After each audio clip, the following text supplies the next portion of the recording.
Good afternoon, Tim, and thank you very much for joining the Mint to talk about competition and regulation of competition in the digital sphere.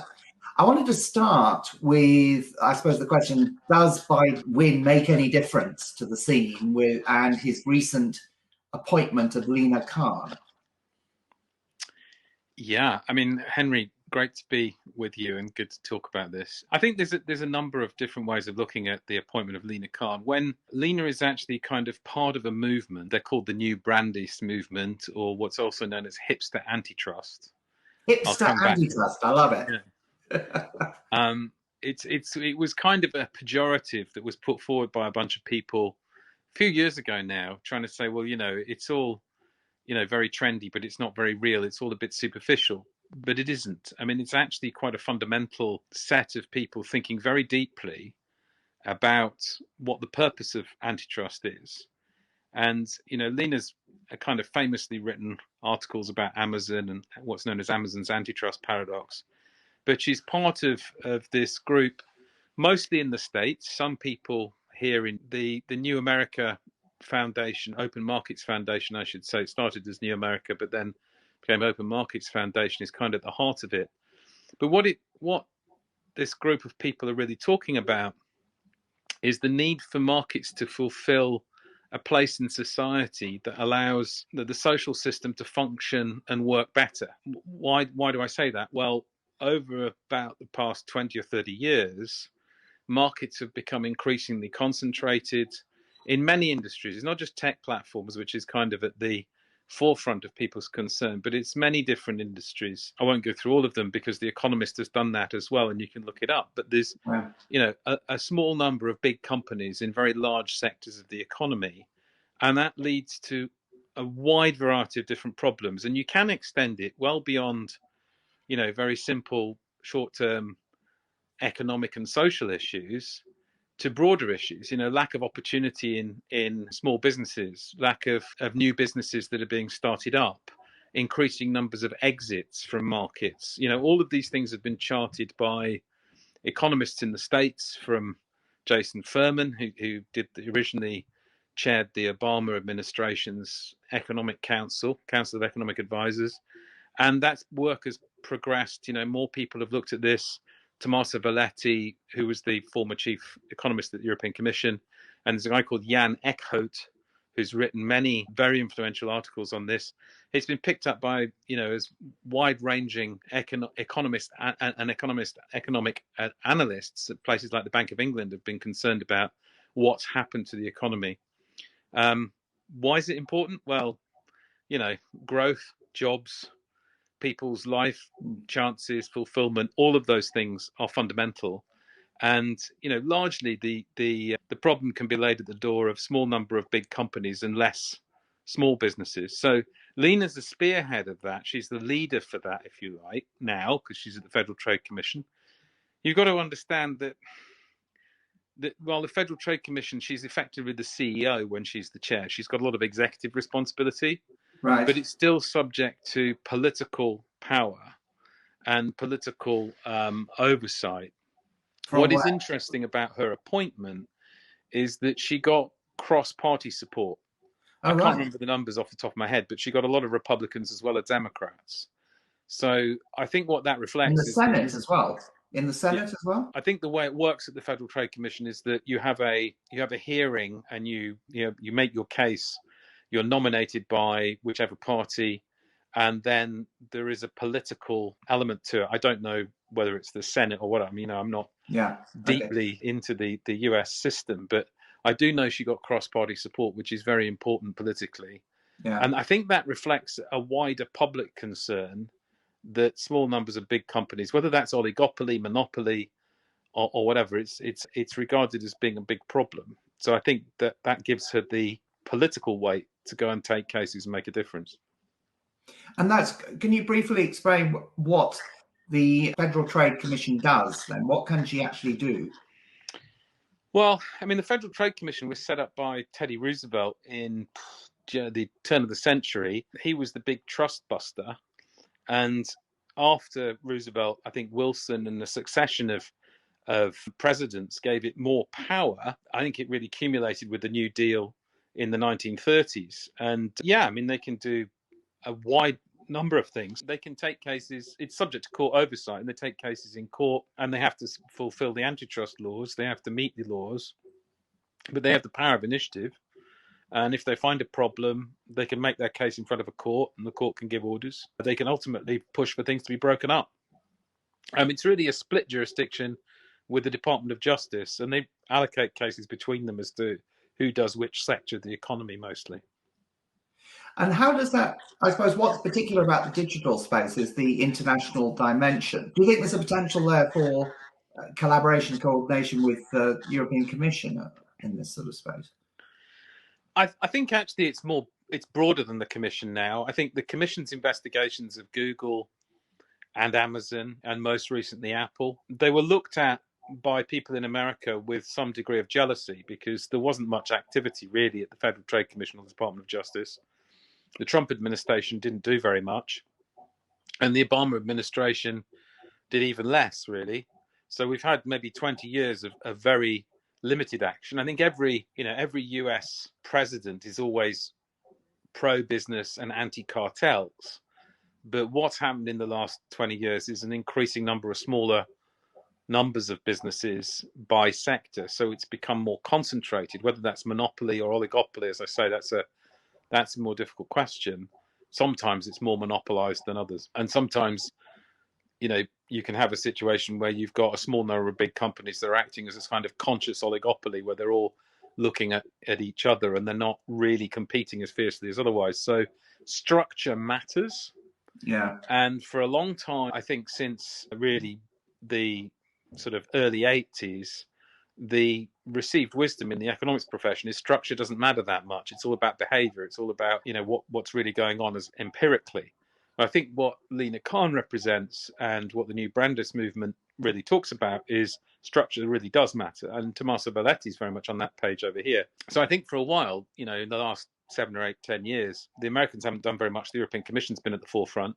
In the last 3 years, the European Commission has taken a bit of a back seat, frankly, to Germany. I think the Germans have taken the digital economy by the scruff of its neck and taken it on with cases against Facebook and Amazon. And, if you're looking at 2020, who's in the lead between the different competition authorities, I think it's now the CMA here in the UK. So what's happened, we've taken cases, I've taken cases in front of the European Commission, but nobody's moved as quickly as the CMA. The CMA has done a fantastic job in the last year. They've opened cases against Google following they did a market inquiry last year, which was focusing on Google and Facebook. They've opened a case against Google, which last Friday there was published commitments from Google to resolve the case, they're not quite there yet, but they're a very good step in the right direction. They're groundbreaking in terms of the relationship between the competition authority and the dominant platform, because it puts... How is it groundbreaking? Well, what it does is it puts the CMA in control of Google's changes to the browser. What Google was going to do was to make changes to the browser which would affect everybody's ability to see anything online. Because what's not perhaps well known, just a piece of fact for you, rather than policy or organization, but any part of the internet, you typically will go through Safari if you're on an Apple phone, and you go through Google, because the default setting for search is Google. If you're on Android, it's owned by Google, you go through Google, there isn't a choice. In practice, there isn't much choice at all. If you were to say to me, but yeah, Tim, what about, Microsoft on my desktop, I'm going through Internet Explorer. You're not anymore. You're going through Edge, which is powered by, run by, owned by Google, because it's the Chromium search engine. So apart from Mozilla, which is a separate browser, which also uses Google, all roads tend to lead to Google. So you've got that fundamental problem, and the fact that the CMA is overseeing the browser and the system that's being operated is really a breakthrough, and Google's willing to accept that. Overseeing, what does that mean? Overseeing? Well, what they are going to be able to do is to block changes to the browser that would affect competition and it's working closely with the ICO, which would affect user privacy as well. So the jury's out on whether it's working yet, because it's only just been announced, and there's a consultation period which closes on the 8th of July. We're obviously putting submissions in. We act for a consortia of, I would say, victims, those businesses that are affected by online abuse. So its actions typically will have a anti-competitive effect, Can you give us an example?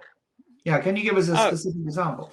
There's so many. So what Google has been found to have done is to abuse its dominant position in search. What it does is it promotes its own products further up the rankings than those of others. So as an example, when you're searching for a product that's a price comparison product, Google will put Google Shopping, which is, if you like, an online store, at the top of the ranking, and you'll get a price for, let's say it's Nikon camera, or the other example which we use is Cuisinart home cookware.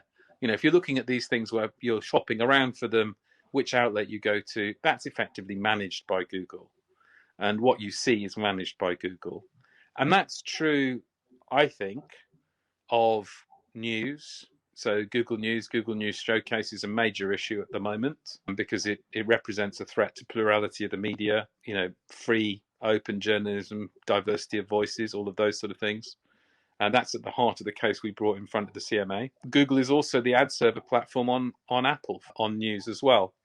But that's kind of a slightly separate issue. But, you asked the question, well, give me examples of abuse. Well, that's shopping. There's also a set of abuses by which Google has locked in Samsung, HTC, all of the manufacturers of phones, so that they exclusively provide them using the Android platform. And if you like, the price for this is that Google's maps, their suite of apps, are then what you see straight out of the box. So pre-installation is part of the deal, and that excludes others from being able to put their own stuff on the phone straight out of the box. Blimey! So the CMA, I mean, this sounds incredible, sort of micro regulation, does it? Does the CMA have the capacities, understanding to review and understand what Google's doing? I'd like to make one point by way of observation in terms of micromanagement, which is in your comment. There's a guy called Frank Easterbrook who coined the phrase type 2 and type 1 errors in the late 1970s, early 80s, and he cautioned every regulator and every antitrust authority around the world. And what he said was, first, do no harm. Don't intervene, because if you intervene, you might do more harm than good. And that is a piece of law, not L-A-W, L-O-R-E. That's a piece of well-established thinking. It's one of those things that, when I learned economics, I was told, this is very important. Markets should be allowed to do their thing. That's true if when you intervene, you prevent markets from functioning. But when you've got a dominant platform, when you've got a situation of monopoly, near monopoly, oligopoly, when you've got markets that aren't working at all, if you stand back and do nothing, you make matters worse.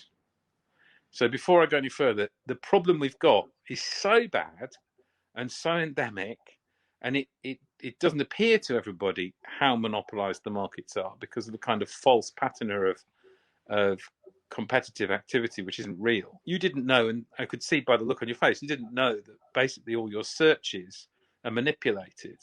And so you're being manipulated into who you buy, what you see, what you think about what you think you might need is dependent on advertising, right? That's all managed. So you're being manipulated by a machine and you don't even know it, which is pretty frightening. So when you look at micromanagement, I would say the management of the system is very necessary. The process that the CMA is putting in place will give it the ability to control the gateway, which is the browser. Now, that effectively will operate on a principles-based system. So it's not micromanaging every tiny decision, but it is managing a system in a way that leads to competitively or effectively competitive outcomes. Now, that can't be done alone. It's not going to be done by the CMA dreaming up what the problem is every day. essentially what it has to do is to work closely with businesses that are affected so that they can feed into it. You raise a very big question about resources. The CMA has 112 million pounds a year. This is from last year's numbers. It takes, in historic terms, it's taken single figure numbers of enforcement cases.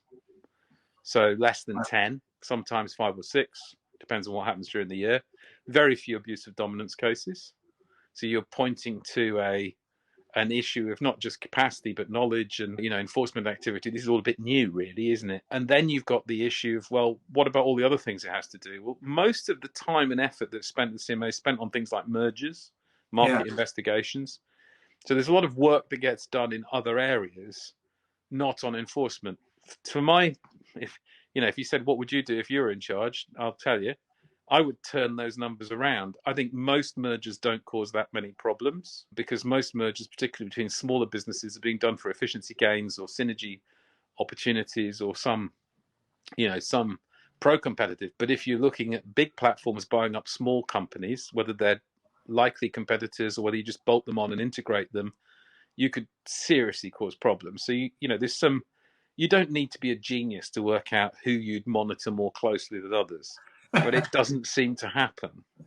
But I would just imagine that, it's trying to understand what a change in a browser means, etc., is a totally different sort of activity than trying to understand whether a merger changes prices. It's not really common. You don't need economists to do that. You need experts in digital tech, in coding, are you? Or... I really don't agree. Okay. If you look at, and this is possibly, and it's a very widespread misconception. I spent a lot of time at BT, as you know. I was 17 years at BT, and I spent most of that time dealing with competition regulation, Ofcom, and all the regulators that deal with that industry-specific sector. They don't know anything more than you or I about a particular set of issues. They've maybe got a background in an area. They maybe understand the difference between a leased line and a satellite. It doesn't take long to investigate and understand those facts. What it takes is people who are good at assimilating the information and presenting it in the context of what the law requires you to do. And that means lawyers that are technologically capable. It doesn't mean that you have to study physics or maths, or as the conversation we're having earlier, you don't have to have been spending your childhood messing around with stereos and radio receivers as I did. It helps, right? It definitely helps. But, an understanding of the basics is important, but the ability to investigate and understand it quickly is critical. And, if you look at Ofcom, they're slower than, at almost, looking at how long things take, it's very slow. Courts are quicker. And the reason why courts are now quicker than industry-specific or expert regulators is because they have basically people who are good at assembling information, understanding information, and presenting what the issues are in the dispute. So what you really need is a swift dispute resolution process, not an expert. An expert is kind of, you're on a slightly important subject for me, this. I think the idea of an expert telling you what to do is likely to be more often wrong than not. Okay. Because you're starting with the presumption that the experts will know the answer. The thing is, what you need to do is to investigate the situation, understand it, and then apply to the law to it.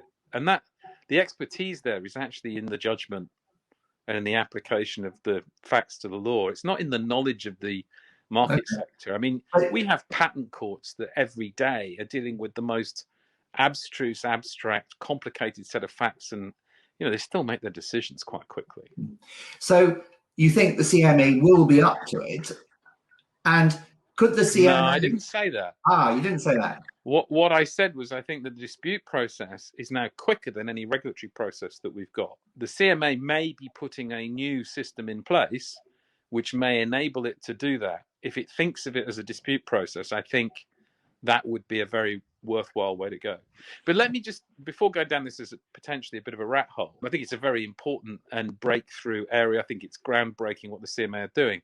I just want to put this in context. You started by looking at what's happening in America. You look at what's happening in the UK, taking on Google, taking on Apple.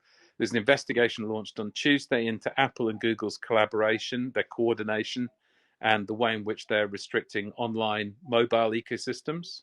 That's another big set of questions. This is very much at the forefront. But I'd put it in context and say this is also the CMA and the UK, now outside the European Union, picking up a big role in the G7. And what happened at the G7 really is astonishing. It's got Biden's backing and it's got the European Union's backing, where they've decided to coordinate on online harms, on internet regulation and on the structure of the tech sector, which backs the internet regulation. You can't find a more global, industrial sector or a more global set of issues. There's really no point in trying to regulate online harms in Australia without, recognizing that the whole world is interconnected. It all needs to be regulated in a very similar way. And I think the G7 has now come together. Really, it's last weekend. I mean, this is a very new development. Wow. But what they've done is really quite extraordinary. And it goes into standard setting. This goes into the structure of the architecture of the web, which is incredibly welcome. This is long overdue and incredibly welcome. And having both the policy sector and the competition authorities, so you've got sectoral regulators, you've got policymakers in online harms, and you've got the competition authorities, they're all coming together. Amazing that this has been put together. It's extraordinary. The scope of the activity is quite extraordinary. And it's also a bit surprising that this is something the UK has kind of come up with and is convening. The CMA, for example, is going to be convening a meeting of all the G7 competition authorities in September. So it's not just a flash in the pan. It appears to have some legs as well. And why do you think this has suddenly happened? Is it a sort of post-Trump thing? I mean, because this problem has been around for some time, hasn't it, as you say? And the stars have aligned. I mean, I personally think the stars have aligned. I don't think it's any great conspiracy or some individual genius that came up with it. I think it's one of those things that it's a series of incremental steps. We've seen huge concern, principally in America, because it controls so much of online shopping in the States. It's not really the same position in other parts of the world. That was picked on and particularly addressed in Germany because of Amazon's effects on the Mittelstand, the small businesses, which is the heart of the economy there. And the Kartellamt, the Federal Cartel Office, Andreas Mundt heading that, picked that as a major issue for the German economy some years ago now. And so it kind of started there as a transatlantic set of issues. Not much happening on the US side, a lot happening in Germany. We had the European Union, European Commission investigations of Google. And we then had the German investigations of Facebook. We then had, that's where the CMA kind of picked up the baton and investigated what it could have done better, which is quite a brave thing to do from an authority's point of view. They commissioned an organization called LEA and said, well, what should we have done? What should we have done? And LEA said, well, you shouldn't really have allowed Facebook to buy Instagram. And so, they looked at these cases. I think that the select committee in Parliament here has done a fantastic job because they published internal documents that they found on Facebook's acquisition of WhatsApp, which showed that Facebook knew that WhatsApp was a competitor before they bought it. And, and that was Damien Collins and his select committee. And that obviously published a lot of very questionable decision-making into the public domain and made people look more carefully and more closely. Biden's crew, if you like, is not just Lina Khan, to bring it back to your first question, but behind Lina Khan is her professor, Tim Wu. And Tim Wu has been a professor and has been pushing many of these arguments. He's written book after book about, the domination of online platforms and the control of online advertising and advertising generally. He's now an advisor to Biden in the White House. Yeah. And would have been heavily influential in Lina Khan's appointment. The big question in the States is who gets the Deputy Assistant Attorney General role. There are two candidates in that, both of which are likely to be kind of proactive. I think that the mood is definitely changing. The US has sued, the US government is now suing Google. 38 regional states are suing Google. There's a Texas Attorney General plus 15 others suing Google. The court actions are flying around in the States. There's also court cases against, there was a class action filed last year against Amazon, You know, this is not, you know, one of those things. You said the stars aligned. Yeah, I think that's And brilliant to are compare they? to. But these are giants with huge amounts of power, presumably funding a lot of politicians. They're not going to roll over, are they? In the UK, if you pay somebody to simply represent you, that is illegal. I know it's reported to have Yes. happened, but you're not allowed to do that. In the States, there are a thing called the PAC funds. So there is a regulation of funding the political parties. I'm not sure it works that well. I mean, you know, all political systems are kind of questionable, but I think this is kind of beyond the point at which a degree of influence can be brought to bear. I think that it's kind of so notorious that so much of the economy is controlled by so few. Yeah. And because it's consumer facing, it's sort of in your face every day. So it matters to politicians. I think actually probably, you know, what has sparked the biggest interest by politicians was really when they realized that what is going on does affect elections. So, you know, at that moment, you know, it's somebody's tanks on somebody else's lawn, at which point something needs to be done about it. How does it affect elections? Well, I mean, if you think about Facebook's notorious collection of data and how that can affect elections, you think about the fact that Google's news and control of the news affects public opinion and can control opinion. I mean, one of the issues that we've got at the moment is if, you know, Google controls the browser, right? And they block third-party cookies, right? Now you think, well, why do you think third-party cookies are good or bad? You think they're bad, and you've been told they're bad. You've been brainwashed, right? Well, who uses third-party cookies? All the newspapers. What do? They're advertising platforms. Increasingly, they're the biggest competitive advertising platforms to Google and Facebook. So what you do if you block third-party cookies is you block the ability of your advertising competitor to make money at your expense. Because what you're trying to do if you're Google is to go out and sell your system to advertisers. That's how they make money. So if you can block your competitor, you make more money, right? It's outrageous, isn't it? Yeah. So I just want to move on, just the final point. I mean, so there's huge momentum, and you know, there doesn't seem to be the potential for these big players to actually totally block it. What's their defensive strategy? Are they just going to tie this up in courts for, you know, decades? Is there something that are they going to negotiate some sort of deal? Is the CMA model going to be the sort of replicated? I think the well-known Google playbook is that you say, I'm very sorry, for quite a long time. You then claim, for example, I'll give an example of this. They claimed that they made a mistake when they installed well, I mean, you know, we can go through so many cases. If you look at Street View, Google installed devices that identified not only the location, but also the IP address of the location. And our data protection commissioner at the time said, well, this is an illegal invasion of privacy. Now just think to yourself, how much logistically, how much work and effort does it take to install in a car that's basically built for a camera a Wi-Fi snooping device? It's complicated, right? Took a lot of time and effort. You know, that type of activity, you then end up with pay the fine, right? And commit to certain undertakings. The undertakings are time limited. You move on, right? That happened in 2000 and maybe 6, 7. It became completely unnecessary after Android actually simply has on it a Wi-Fi snooping device, because that's how you identify different Wi-Fi signals. So Google knows all that now. It doesn't need to equip cars with it. But what they've done recently kind of fills the same playbook. Same is true of the European Commission. You know, let's give a set of undertakings. The undertakings are then time limited. You pay the fine. You've got to remember, the European Commission has now got 9 billion in fines, right, against Google. 9 billion in total in fines. But you've got to put that in the context of an organisation that makes 60 billion a quarter, which is about 5 billion a week. So, you know, Google just paid a fine to the French Competition Authority, gave them a set of undertakings which are time limited. The fine was 220 million. They'll make that in the morning.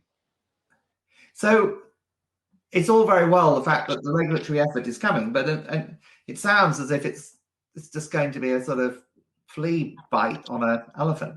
Well, that's the danger. What we want to see is really effective action backed up by the ability of those that have been harmed to claim damages. And in principle, those rules are there, the law is there. In practice, it's a tough thing to do. You know, I spent a lot of time doing those sort of cases. It's not easy, but you know, it can be done. When you've got these settlements being put in place by Google, they're not actionable settlements. Google makes it clear that it will give a settlement to the authority on the basis it's not making any admission.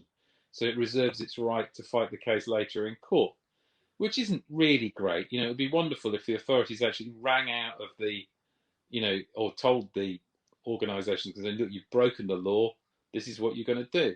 So a bit of a stricter position from the authorities would be more welcome, and that would also help with the damages position.